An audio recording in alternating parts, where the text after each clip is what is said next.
कहानी है basically Allahabad high court की, और वहाँ पे उसने अपने मामला क्या था, मामला बेसिकली है कि 18 साल का एक भारतीय शहरी है रियाज, उसने जो है वो मुबैना तौर पे एक इंस्टाग्राम स्टोरी जो है उसने पोस्ट की थी, और उसमें उसने ये लिखा हुआ था कि चाहे जो हो जाए वो सपोर्ट जो है वो सिर्फ पाकिस्तान की करेंगे। उसने सिर्फ इतनी लाइन लिखी हुई थी कि चाहे जो हो जाए हम सपोर्ट जो है वो पाकिस्तान की करेंगे। ये एक भारतीय शहरी है रियाज, जिसने बेसिकली अपने इंस्टाग्राम की स्टोरी के ऊपर जो है वो उसने ये सब कुछ लिखा था।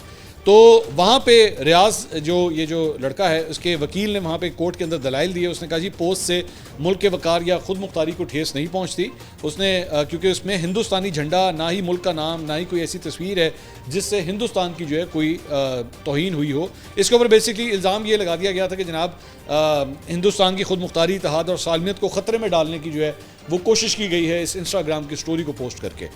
तो उसके वकील ने कहा कि जनाब इससे इंडिया का तो नामो निशान ही नहीं है इसके अंदर, इसमें कहाँ से आ गया, और इस वजह से जो है वो चाहे वो किसी भी मुल्क को सपोर्ट करना चाहे वो दुश्मन मुल्क की क्यों ना हो, किस बारे में सपोर्ट कर रहा है, क्रिकेट में सपोर्ट कर रहा है, हॉकी में सपोर्ट कर रहा है, किस चीज़ में सपोर्ट कर रहा है, ये तो लिखा ही नहीं हुआ। सिर्फ ये लिखा हुआ कि हम सपोर्ट तो पाकिस्तान की करेंगे। तो ये जो दलाइल दिए गए इसके ऊपर वहाँ पे एडिशनल एडवोकेट जनरल जो है वो भी वहाँ पे मौजूद था। उसने ज़मानत की मुखालफत की। उसने कहा जी दरख्वास्त गुजार की जानिब से इंस्टाग्राम आईडी के ज़रिए की गई इस तरह की पोस्ट जो हैं वो अलहदगी को फ़रोग़ देती हैं।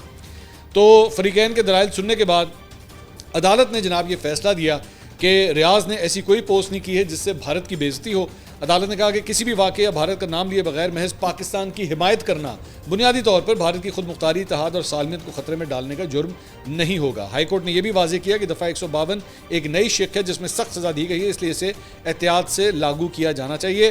बेंच ने कहा कि दफ़ा 152 को लागू करने से पहले माकूल शख्स की एहतियात और मयारात को अपनाना चाहिए, क्योंकि सोशल मीडिया पर बोले जाने वाले अल्फाज या पोस्ट से भी आज़ादी इजहार के तहत आते हैं जिनकी मुख्तसर तशरीह जो है वो नहीं की जानी चाहिए।